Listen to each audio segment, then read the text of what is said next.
The Mona Lisa by Leonardo da Vinci is the most famous painting in the world. But despite its legendary status, few are aware that it was once stolen from the Louvre and was considered lost for 2 years. It was a sensational thing when it happened. Many people have forgotten that, and not many people know about it. In 1911, an unknown intruder made his way into the museum and left with one of Europe's greatest treasures. The museum opened, the crowd started coming in, and people started noticing the empty space on the wall. A frantic effort was made to recover this priceless work of art, but the police had few leads to go on. Newspapers around the world ran theories of who was behind the theft, from wealthy industrialists to enemy nations. At the time, it was all over the place. It was the biggest news story of its day. It wouldn't have been stolen if it didn't have some remarkable status, but clearly that got worldwide coverage, front page of newspapers. It really catches people's imagination of having something completely priceless in a very normal kind of domestic situation. Little did they know that it was hidden in a small apartment in the city the whole time. If people throughout the world, but particularly in Western civilization, were to say what was the most famous painting, they would say the Mona Lisa. So the theft of it is probably the most easily recognizable theft. It's a very Thomas Crown affair thing, isn't it? It's the thrill of the chase. The story of how the Mona Lisa was eventually recovered is just one of the many mysteries surrounding the painting. And in fact, even though Leonardo da Vinci has an unsurpassed reputation, many of his works surprisingly went missing after he died and have had to survive similarly precarious journeys. The search continues to this day to find all of the lost works of the quintessential Renaissance man.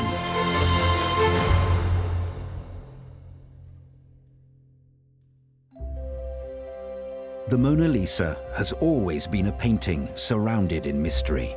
Ever since the day Leonardo da Vinci first painted it in Florence in around 1503, it's generated quite the reputation. Certainly, it was a very, very important painting when he was alive, and it was very influential.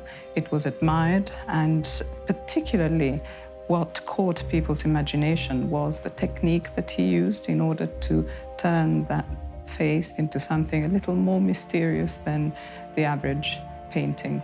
What Leonardo is incredibly good at and very innovative in portraits is suggesting the portrait is looking at something. What he's immensely interested in is how the eyes communicate. He called them windows of the soul. When Leonardo was painting it, artists, his contemporaries, all flocked to see it because it was so new and so unique and so different than anything, and it proved to be a real inspiration to them, especially someone like Raphael, who modeled, I know, one of his paintings after this, with a similar look and also had the same positioning as the Mona Lisa. Leonardo became so attached to the painting himself that he was unable to part with it during his lifetime. There's a lot of discussion why Leonardo never parted with the Mona Lisa during his lifetime. I don't think anyone has any clear-cut answers to that. Some people think that he simply just didn't finish it, and that he took it with him because he was a very slow, methodical worker. Plus, he got distracted by a lot of other things. He was, as usual, distracted by other commissions. Took about probably 4 years or maybe longer, and through distraction, different travels, he took it with him and never parted from it. For over a century, the Mona Lisa had been one of the greatest treasures held in the Louvre in Paris. But in 1911, it would vanish without trace. In the early 1900s, museums like the Louvre weren't so worried about things like theft as they were about fire. That's one of the reasons why the paintings were never bolted to the walls. They were always hung loosely so that they could be removed in case of an emergency. There was also a lot of vandalism that was taking place. People unhappy with their lives, unhappy with their economic situation, would protest by going into the state-run Louvre and desecrate some of the paintings. People would actually stab paintings with scissors and with knives to protest. So the Louvre decided that they needed to take some action. So they wanted to put all the major masterpieces behind glass. And a lot of people were up in arms, but the Louvre saw no other way to protect these great works of art. And Vincenzo Peruggia was one of the 5 men sent to the Louvre to work on the paintings, who helped cut and clean the glass. But Vincenzo Peruggia had hatched a plan to steal the Mona Lisa, and on the 21st of August 1911, he put his plan into action.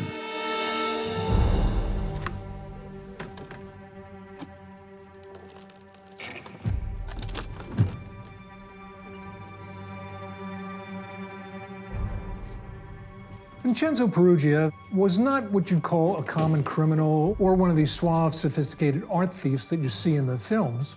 He was an immigrant workman. He was born in a town called Dumenza, Italy, and he would emigrate every year to France, and specifically to Paris, to work.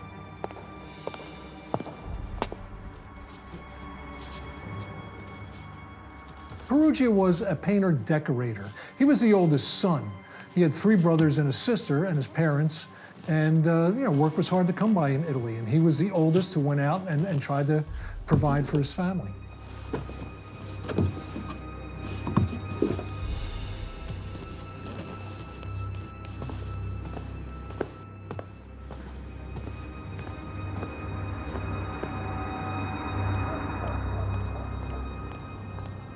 This was not the first time that the Mona Lisa had been taken out of the Louvre. None other than Napoleon Bonaparte had once had the painting moved from the Louvre into one of his bedrooms during his reign as emperor. And it was this connection with Napoleon that spurred Vincenzo Peruggia to action. Vincenzo Peruggia seemed to have thought Napoleon looted it, and he looted lots of things from Italy, and indeed the Leonardo manuscripts in the Institut de France, still in France, a Napoleonic loot. One day, Peruggia was waiting to start the job, and he picked up a book that was lying around in the workroom, and he saw this great caravan of statues and paintings that were being brought to France by Napoleon's army. He came to think that all the Italian artwork in the Louvre had been stolen by Napoleon. He was thinking not that Francis I had bought this years ago and actually had a reasonable claim to it, but that it was stolen property, and he seems to have believed that. Peruggia really thought that it was Napoleon who had taken the painting, as he had stolen many other paintings. So it was a patriotic act. He was returning the painting to its original country. He got the idea that he was going to take a painting back to Italy. And if he did, well, he'd be a hero, and maybe the government would give him some money. And it was his belief that he was going to do the Italian country a favor. Vincenzo Peruggia had stolen the Mona Lisa on a Monday morning, but it was not until Tuesday that the museum realized it was missing. When word got out, it would cause a sensation around the world, but especially on the streets of Paris. With one of her greatest treasures now vanished, it was the talk of the town, and rumors spread like wildfire. On Tuesday, when the painting disappeared, and the police came, searched the Louvre, found the empty frame, they knew that something was wrong. The newspapers break the story of the Mona Lisa being stolen. And this news rocks Paris. In fact, it goes all around the world. This was when newspapers were probably at their peak. Literally millions of copies of every newspaper were printed every day, and this was front page news story.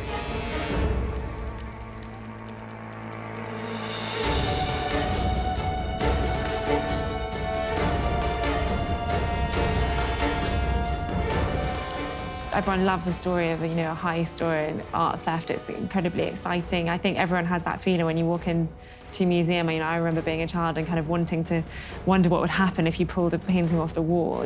Everyone is fascinated by it. And I think even in 1911, they would close all the ports, there were police everywhere.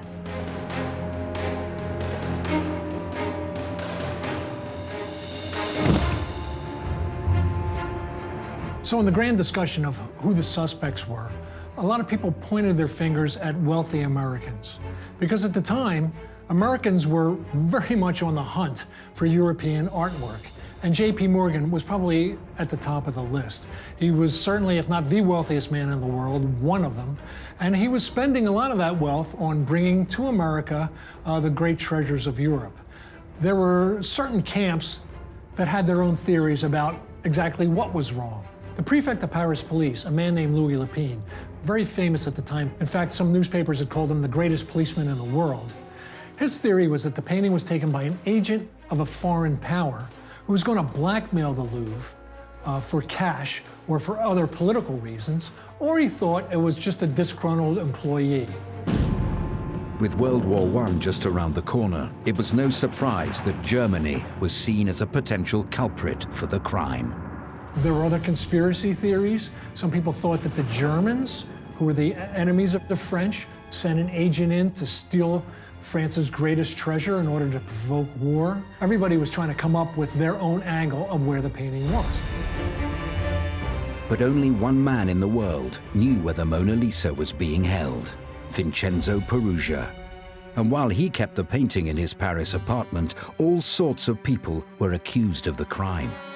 The finger was even pointed at a young artist just making a name for himself in Paris, Pablo Picasso. He soon found himself in the firing line.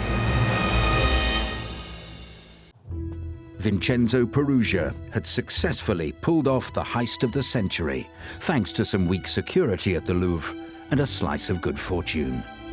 But Perugia had been misinformed about the Mona Lisa's history. His audacious plan may have been successful, but he was incorrect in his belief that Napoleon had once looted the painting. Its rightful home was not in Italy, but in the Louvre in Paris, where he had taken it from. Leonardo himself had spent the last 3 years of his life in the employment of King Francis I of France. Having started the Mona Lisa in around 1503, Leonardo was never fully satisfied with the painting, and 13 years later took it with him to the French royal court. It is said that King Francis joined Leonardo on his deathbed. But what is known for certain is that the king purchased the Mona Lisa for more than a princely sum, and it was placed in the Palace of Fontainebleau. During the French Revolution, it found itself the property of the people of France and was placed in the Louvre. But that didn't stop Napoleon from claiming the painting for himself. The Mona Lisa did hang above Napoleon's bed for a while. It was after that returned to the Louvre, to what became then the Louvre of the people of France when the monarchy was restored. However, when the Mona Lisa was returned to its rightful home, it wasn't exactly the center of attention, as this painting by Samuel Morse demonstrates.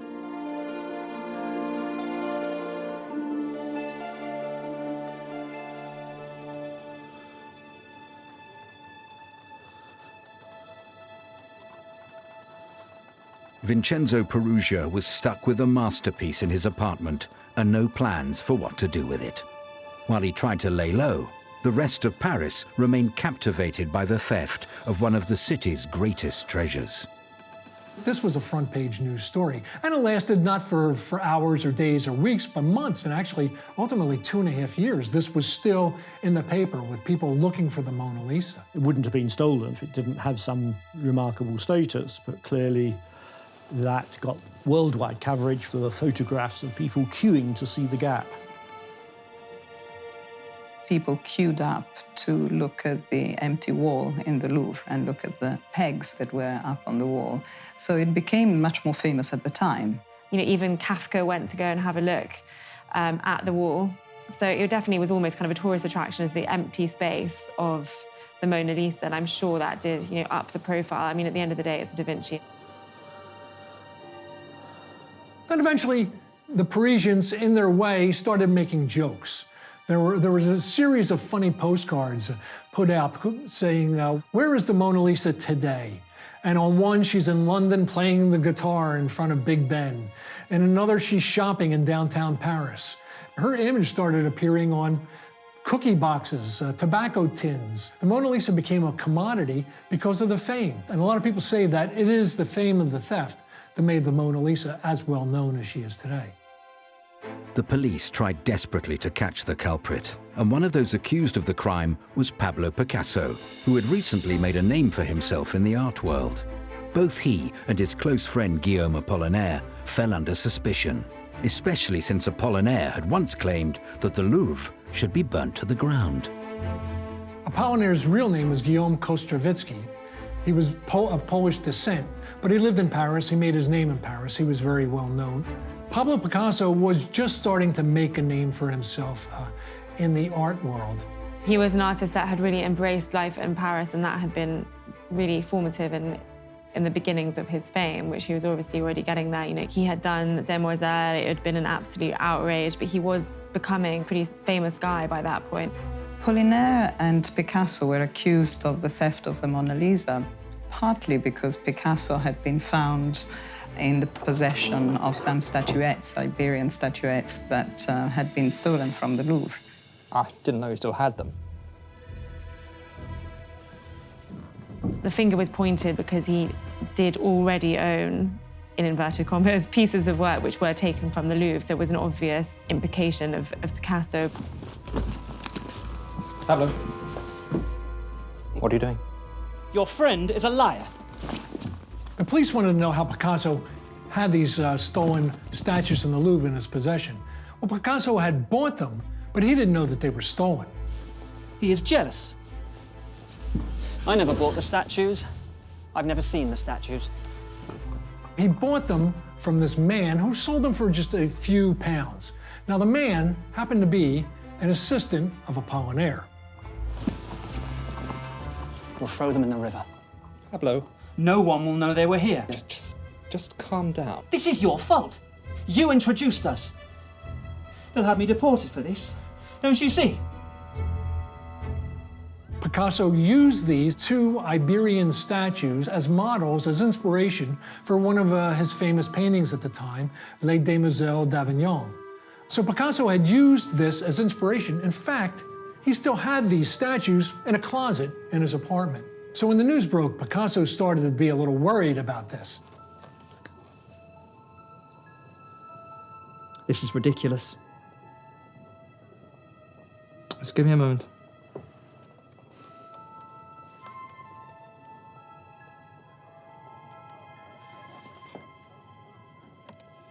We should just get rid of them now. We'd be seen. Pablo, we just have to wait. It'll be dark soon. Come on. You're winning. I don't see why we're playing this stupid game. Picasso and Apollinaire were so spooked that Apollinaire went to the newspaper and confessed. He was arrested. Picasso was brought in for questioning. He was held, not charged, and released. Apollinaire sat in jail for 8 days. Police thought that there was an international gang of art thieves behind the theft of the Mona Lisa. He was ultimately released because there was no proof. Apollinaire had declared that in his quest for modernity, the Louvre should be burned. So I suppose the two things joined in, particularly the theft of the statuettes, but they were released very, very soon. It wasn't his home, it wasn't his culture or country, so to be seen as kind of stealing pieces of work which belonged to the nation probably wasn't ideal. Apollinaire was so damaged by the fact that his loyalty to France was called into question that he volunteered to fight in the war, and he became injured through shrapnel and eventually died. So because of the theft of the Mona Lisa and the scandalous accusation that Apollinaire had to live through, the theft of the Mona Lisa, you could say, killed Apollinaire.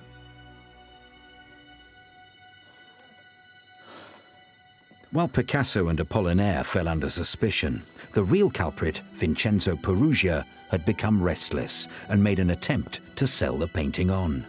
He contacted Alfredo Geri, an art dealer in Florence, claiming he wanted to return the Mona Lisa to Italy. Alfredo Geri was an art dealer in Florence, Italy. He was a well-known dealer at the time, owning an art auction house. He had placed ads in a lot of newspapers saying he was looking for antiques to buy. One of the ads he placed was in an Italian paper that Peruggia read in Paris. He wrote him a letter. He said, "Signor Geri, I have the Mona Lisa, and it is my fond wish to bring it to Italy, where I hope it will remain in the Uffizi Gallery forever." He chose to sign his letter with the name Leonardo. So Jetty gets this letter, and he looks at it going, all right, this is a joke, this is crazy, I'm gonna throw this away. But then he has second thoughts.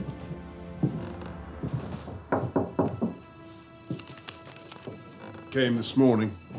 So what Jetty does is go see Giovanni Poggi. Poggi is the director of the Uffizi Gallery, Florence's biggest museum. If Perugia wants to return the Mona Lisa to the Uffizi, he's got to have the permission of Poggi. Another copy, I would imagine.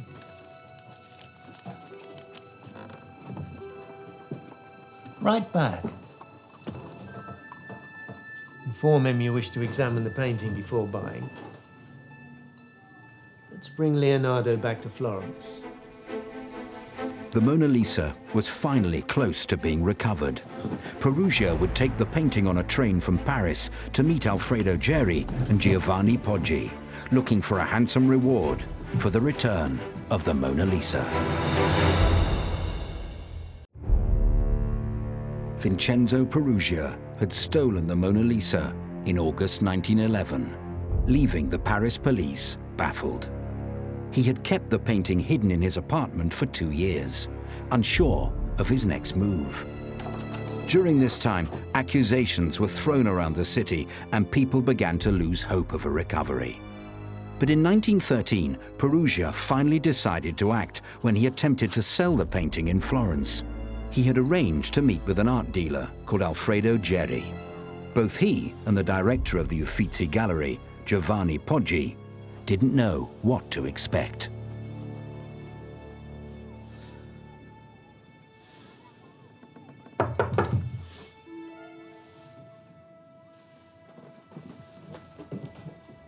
Come in. Signor Geri? Leonardo? Yes. You have the object? She's safe. Don't worry. Can we see it? They all walk over to the hotel. They climb the stairs to Perugia's room. They're both looking at each other, Geri and Poggi, going, what have we gotten into? You know, this guy's staying in this flea bag hotel. He doesn't look like anybody who could pull off this crime. But we're here. They go into the room, and he opens the trunk. He starts taking all this junk out of the trunk. His mandolin, old shoes, his paintbrushes, old clothes.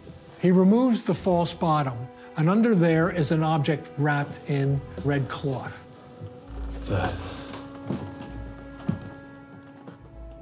Poggi's thinking, this is the real painting. So he calmly tells Perugia, well, I've got to do more tests on this. You know, I've got to inspect this a little closer at the Uffizi. Can we take it back to the museum? And Perugia says yes. So they go back to the Uffizi, and Poggi brings out some big photographs that he has of the Mona Lisa. I simply did what any patriotic Italian would have done. I brought her home. You do expect to be paid, though, I assume. If the government were to reward my duty with some small gift, it would be wrong of me to refuse. I want 500,000 lira. It's a 400-year-old painting at this time, and the varnish on the painting has been cracked over the years. Sure, you can forge the Mona Lisa, but there's no way you're going to replicate each one of those thousands and thousands of cracks. If it's real. It's real. There are marks on this no forger could know.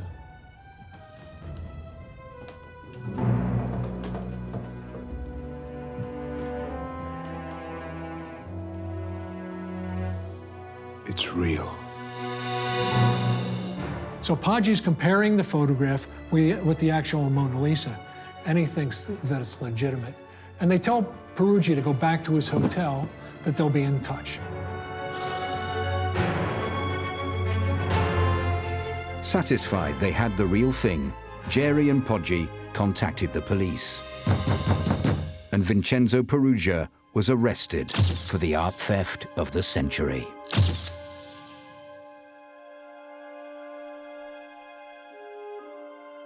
The news of the recovery of the Mona Lisa breaks worldwide. The news of its recovery is even bigger than the news of its theft. His apartment in Paris, where he hid the painting for so long, was extensively searched by the police. Amazingly, Perugia only served a few months in jail and became a hero to many in Italy for his actions. I've looked at the testimony in court and so on, and I think he's a pretty dysfunctional guy. You wouldn't say that he was somebody who pursued things in very logical sequences, and I think, yeah, that probably the initial motive. He always claimed that he thought Napoleon had looted it from Italy. I think Perugia came out with this nonsense about Napoleon at some point, not realizing that there had been a king in France called Francis I. It so happened the king had asked Leonardo for a painting and bought it from him. I think people love to get behind their own. You know, Da Vinci is obviously one of the most iconic artists that there is in Italy, and, you know, to be taken by Italian and returned, or, you know, be in the hands of an Italian, seizing it to return it to its natural home, I think is probably a kind of quite a romantic idea that people liked, you know, that got behind and kind of took interest in the story. Perugia was celebrated somewhat. In Florence, people sent money to Perugia. In jail, they sent gifts to him. People offered to pay his bail. So in some ways, you know, he was a hero that way. But eventually all that wore off. He was arrested in December 1913. He was put on trial in June 1914. They were perilously close to the First World War. People had other things in mind other than the trial of the man who stole the Mona Lisa. The simple truth is that idiotic trophy art heists get you nowhere if you're the criminal, and they're a pain in the backside to law enforcement authorities because they just go on and on and on. They cost money. It's worse for the criminals themselves. They haven't a clue what to do. Before the Mona Lisa was returned to the Louvre, it was sent on a tour of Italy. Since then, its only other foreign visits have been to Moscow, Tokyo, and the US, where it was presented by President Kennedy. One of Washington's most distinguished throngs is at the National Gallery of Art to welcome a distinguished visitor. President and Mrs. Kennedy, with French Cultural Minister André Malraux and his wife, pay homage to the first public appearance of Mona Lisa, the Leonardo da Vinci painting that has captured the fancy of generations for 400 years. When it went to New York, it had a kind of royal reception with J.F. Kennedy and Jacqueline Kennedy. Mr. Minister, we in the United States are grateful for this loan from the leading artistic power in the world, France. The Mona Lisa's only been out of France 3 times, Moscow and Tokyo. In 1963, when the French government loaned her to the United States, where she was displayed in New York and in Washington, D.C., and in 1913, when Vincenzo Peruggia took her to Italy. It was allowed out for a short time, but it's been in the Louvre securely for a long time, and it's only allowed out once a year when it's checked out for its condition. And rest assured, security now is a lot tighter than it was back in 1911. She hasn't been out that much, and one of those times was by the man who stole her. You can't justify it. You can't say that it was ever a good thing, but the outcome of it were good things. Museums knew now, if a painting is removed from the wall, put a little tag on the wall that says that the painting is somewhere else. Security was bolstered. It really opened up a whole new world of what a painting like the Mona Lisa could do. There are lots of stories about stealing art and famous pieces of art. It seems impossible that one should do it because they're so well known. Another painting by Leonardo that was stolen, the Madonna of the Yarnwinder, that was stolen from the Duke of Buccleuch's collection in Scotland. The Madonna of the Yarnwinder was taken in a daring heist in 2003. The painting was hanging in Drumlanrig Castle when a gang of 4 men took it at knife point in broad daylight. The police contacted me and said, let's talk about the picture and what do we do if we recover it? How do we tell it's Leonardo? I was able to tell the police I've got good forensic evidence which are not available to the thief, so if they attempted to replicate the painting and give you back the replica, then I can tell you, and they rather like that. As the months turned into years, it was feared to have been lost to the criminal underworld. The Duke asked me my advice about what he really ought to do to get the picture back, to protect his collection. And I explained my reasons to him, and so he thanked me for my advice. The Strathclyde police were trying a covert operation to recover the painting. The important thing is to get the picture back, and they got it back. The painting was recovered in 2007 from thieves who were trying to use it as collateral as part of other illegal operations. I got a call from the police saying, there's been developments, can you help us? And after a bit I went up to Edinburgh, and the picture was then in the conservation studios of the National Galleries of Scotland being examined.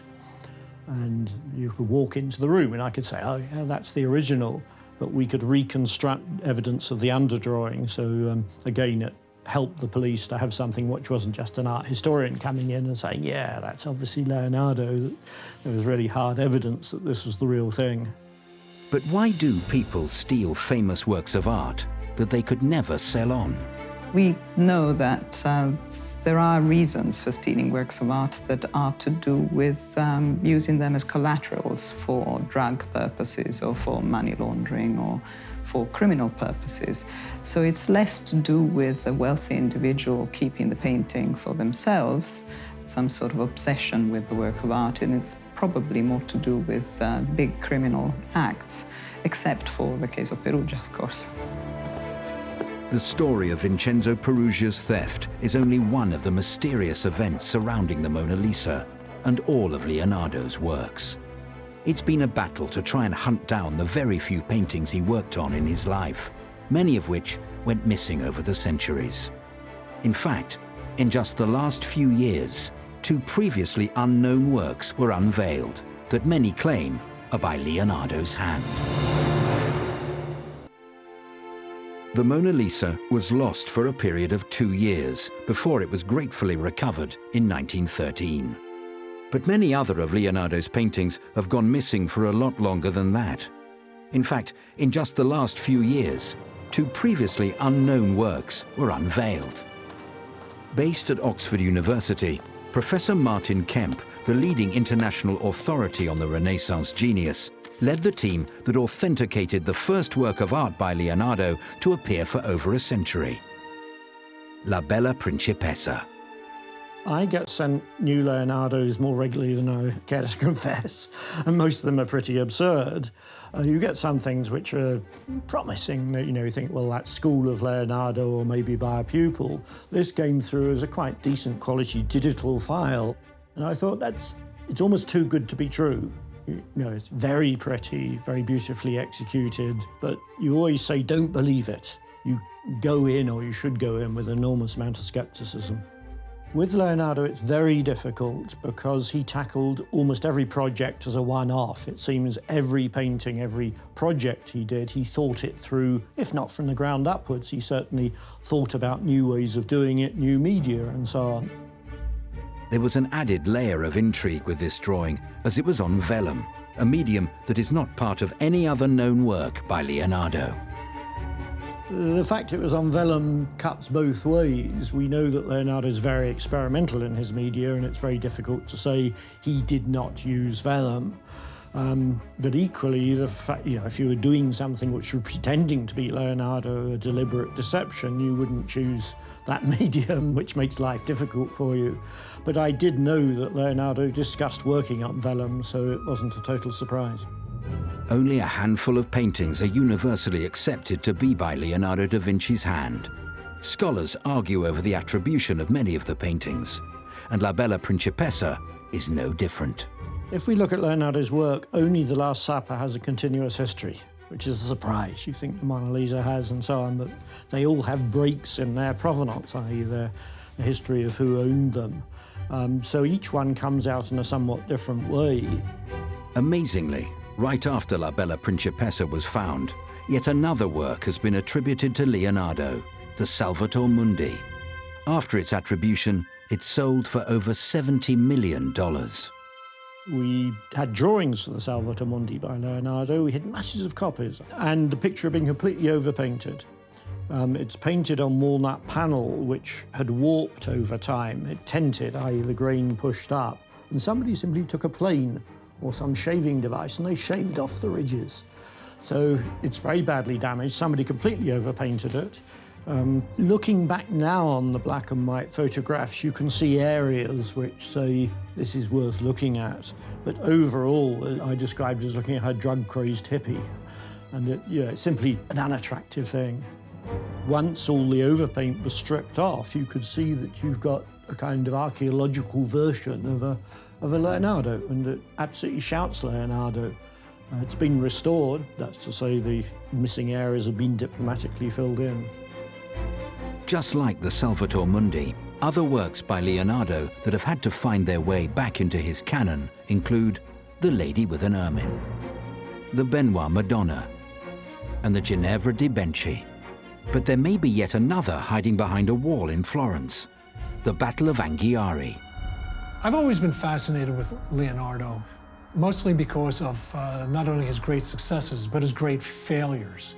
And one of his great failures is the Battle of Anghiari, this massive mural of one of the battles in Italian or Florentine history that he had painted, but because he used a new technique, the paint wasn't adhering to the walls. He was notorious for trying out different techniques, and so the fresco painting requires a specific keying into the actual fresh plaster. Leonardo tried to dry the paint by putting these large urns with fire at the base of the great mural to dry the paint, but instead of drying it, it caused all the paint to run. That technique was an haphazard technique. I mean, he was experimental. That's really what he was doing. He was a scientist as well as an artist. We still have the preparatory studies that Leonardo da Vinci made for the Battle of Anghiari, as well as a copy made by Peter Paul Rubens in 1603. But the original remains elusive. Some people think that it's still being preserved and thinks behind another painting in the Palazzo Vecchio, painting done by Vasari. The Battle of Anghiari research has been going on since the late 1970s in one form or another, and at one point a bit of plaster was removed from the wall and disclosed nothing. Maurizio Serracini's searchers got entangled in Florentine politics, and Florentine politics are, in the art world, are hideously complicated. Well, the Battle of Anghiari was definitely painted on the walls of the Palazzo Vecchio, so we have documentation for that. In fact, we know that Leonardo started it the year he started the Mona Lisa, in 1503. But unlikely that it will be found. There are clues in Vasari's painting that behind this, there's Leonardo's masterpiece. He says, I think in one of the flags in the painting, it says, "Seek and ye shall find." So this Italian art historian, had been drilling holes in inobtrusive places in the Vasari to put cameras in, and he's seen things behind there that he thinks are paint from the time of Leonardo. If it is in a space between these two walls, that there's the wall on which Leonardo painted and there's the wall on which Vasari painted, and I'm not convinced there's really much of a gap between them. Various searches to find the painting under the wall have really not led to any results yet. So I think it's unlikely, even though quite a lot of people are interested in searching for it. I hope they find the Battle of Anghiari. It would be just incredible. It would be the largest Leonardo ever found.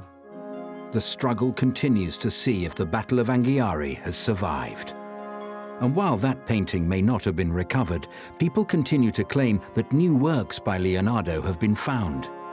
There has even been a claim that an earlier version of the Mona Lisa was unearthed. There was a huge trumpeted announcement of the discovery of the first version of the Mona Lisa. Not very pretty on canvas, and it was owned by somebody who lived in Isleworth. So it's known as the Isleworth Mona Lisa, which I don't want to be rude about Isleworth, but it's not the most probable place to find the Mona Lisa. And it was accompanied by this big book with gold-edged, very fat, with masses of so-called evidence. I see quite a lot of Leonardo attributions which come with fat folios of stuff. And it's almost as if you accumulate enough pages, and you have enough scientific analysis, enough graphs, enough pigment analysis and so on that somehow proves something. I think you can demonstrate fairly clearly it belongs to one of a small family of copies. I'd be interested in finding out more about it, but not under the coercion that it has to be an early version of the Mona Lisa. In 2012, another Mona Lisa story broke when a copy of the painting was discovered at the Prado Museum in Spain. It was displayed at the Louvre and is thought to be by one of Leonardo's pupils, and therefore the earliest known copy of the original painting. Leonardo da Vinci had many admirers during his lifetime, and his masterpieces were extensively copied by his pupils, the Leonardeschi. These copies are still being unearthed, but could any more lost works by the master himself ever turn up? As far as other discoveries go of completely new material, you can't rule that out. It's not very usual that they're found. It's quite slow finding Leonardos, even though there are lots of people who maintain all the time that they're around. It's wonderful that in recent times we've uncovered these new Leonardos. He didn't do that much work, and to find new things is remarkable. The last painting before the Salvator Mundi to be discovered was early 20th century. That's the Benoit Madonna in St. Petersburg and Hermitage in Russia. I'm working on an internet edition of the Leonardo manuscript owned by Bill Gates. Remarkably, if you look at the thousands of existing pages really hard, you still discover new things.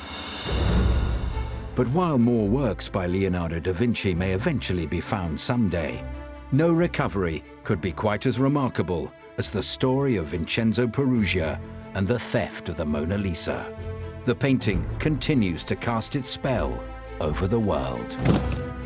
This is a famous painting. It's a mystery, it's an icon. It's one of the few things on Earth that practically everyone on Earth knows, and for that she's celebrated and in demand.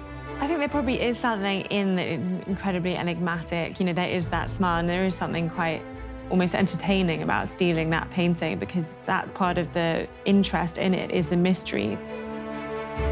The act of stealing the painting and the fact that the painting was absent made the painting obviously much more famous. The theft remains a very dramatic story, but it's one of many stories around the Mona Lisa, many legends, many true stories, and so on. She's still in the news.